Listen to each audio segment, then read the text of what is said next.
মসজিদ থেকে জুতা চুরি করতো এক চোর, কিন্তু সে একদিন শুনতে পেল ওই রাজ্যের বাদশা ঘোষণা দিয়েছে যে 40 দিন 5 ওয়াক্ত নামাজ প্রথম তাকবীরের সহিত আদায় করতে পারবে বাদশা তার মেয়েকে তার সাথে বিয়ে দিবে। এটা শুনে ছেলেটি জুতা চুরি ছেড়ে দিল এবং তখন থেকে 5 ওয়াক্ত নামাজ প্রথম তাকবীরের সহিত আদায় করা শুরু করে দিল।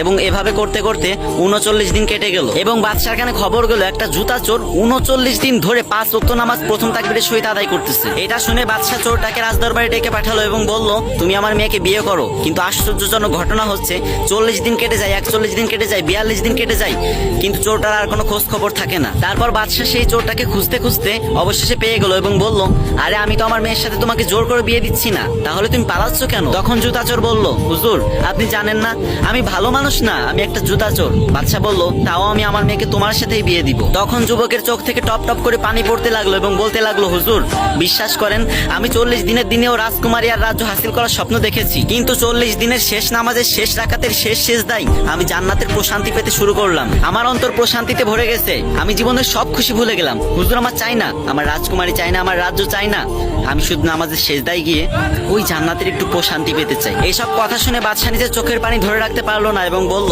এই রাজ্যের একমাত্র যোগ্য রাজা তুমি। পরবর্তীতে সেই জুতা চোরের সাথে বাদশার মেয়ের বিয়ে হলো। কি কেউ কি আমিন বলবেন না?